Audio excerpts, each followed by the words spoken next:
Coucou les gars, aujourd'hui on se retrouve pour réviser la physiologie du système respiratoire. Tout d'abord, les généralités. La respiration, c'est l'ensemble des phénomènes qui assurent les échanges gazeux entre l'air ambiant et la cellule utilisatrice d'oxygène. Cela regroupait son apport et l'élimination du gaz carbonique.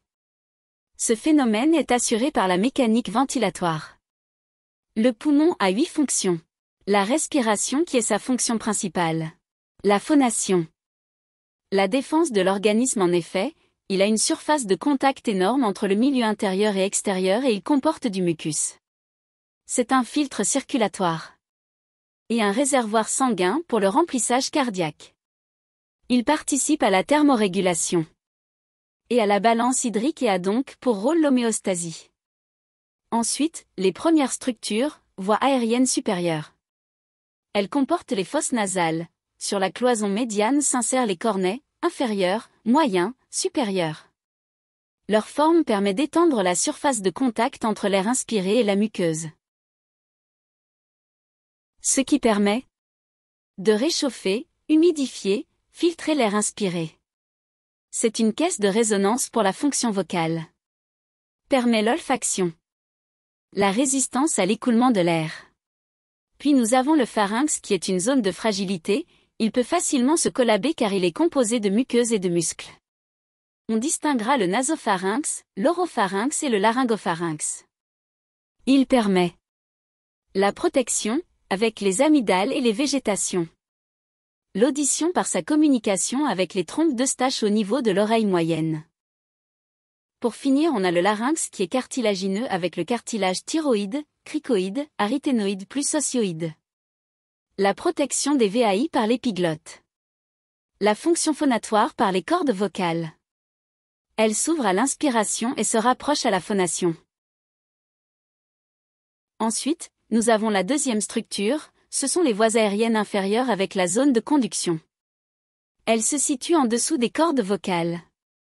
La zone DE conduction ne participe pas aux échanges gazeux mais permet d'assurer la défense des voies aériennes par les cellules ciliées, le renouvellement de l'air alvéolaire et finir le conditionnement de l'air, l'apport en oxygène et l'élimination du gaz carbonique. Elle débute de la trachée au bronchiole terminal. La trachée va se diviser au niveau de la carène en bronche principale puis lobaire supérieur moyenne inférieure droite et gauche, puis les segmentaires, sous-segmentaires et bronchiole terminal. La trachée est composée d'anneaux cartilagineux, de fibres musculaires lisses et élastiques. Plus on descend dans les voies aériennes inférieures, moins il y a de cartilage. Cela peut donc plus facilement se collaber. À droite, nous avons la bronche principale qui est presque verticale, c'est donc plus facile au corps étranger de s'y loger. Dans les voies aériennes inférieures, il y a aussi la zone respiratoire, qui est une zone d'échange gazeux. Composée de la membrane alvéolo-capillaire. Celle-ci permet à LO2 de passer de l'air de l'alvéole jusque dans le sang afin d'atteindre les cellules utilisatrices. L'épithélium alvéolaire est constitué à 95% de pneumocytes de type 1, où passent les gaz, et le reste par les pneumocytes de type 2 qui sécrètent le surfactant, et les macrophages alvéolaires qui captent les dernières particules pour qu'elles soient éliminées par le tapis mucociliaire ou l'interstitium. Un élément important est le surfactant, il permet de garder les alvéoles ouvertes. Puis l'interstitium qui est en dessous de l'épithélium, il contient les cellules de défense et permet d'absorber l'édème interstitiel. Enfin, les canaux alvéolaires amènent l'air aux alvéoles. Au niveau de la mécanique ventilatoire, nous pouvons parler des muscles inspiratoires, principalement le diaphragme qui se contracte à l'inspiration. Il descend s'appuyer contre les viscères et augmente le volume thoracique pour faire rentrer l'air.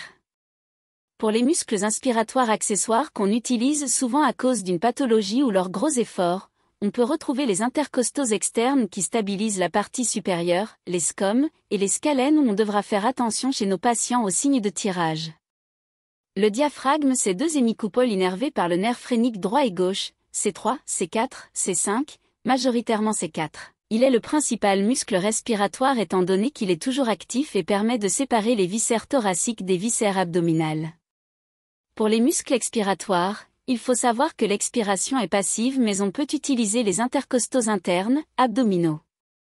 Ensuite la plèvre est constituée de 2 feuillets, pariétal et viscéral, avec un espace pleural virtuel entre qui est lubrifié par le liquide pleural.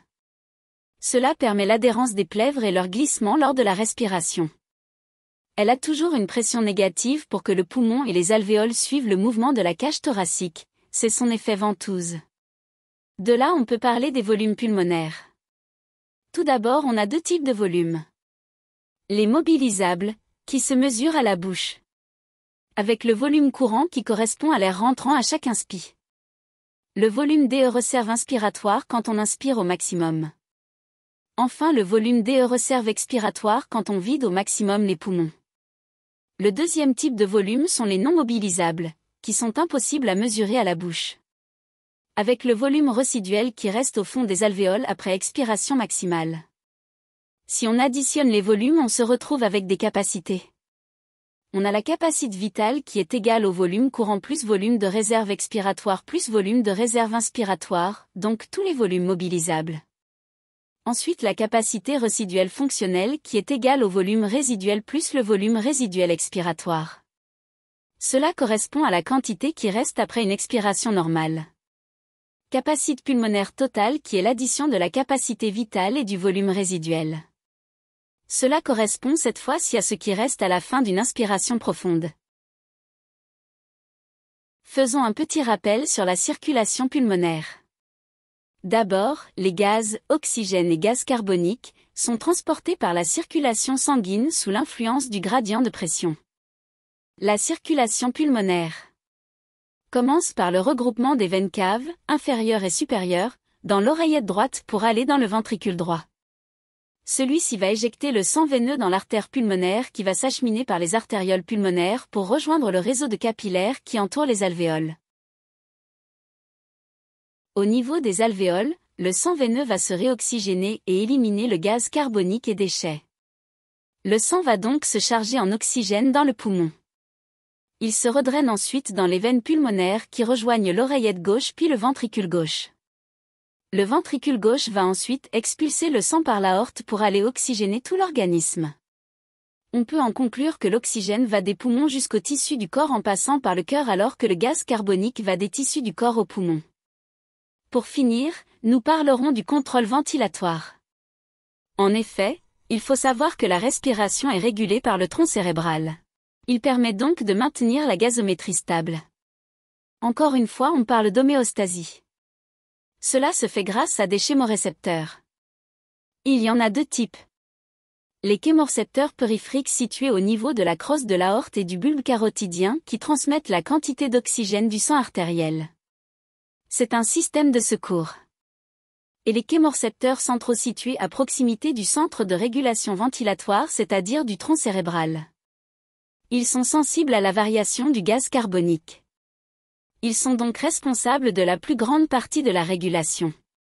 En effet, la respiration est déclenchée par un trop de gaz carbonique et pas un manque en oxygène.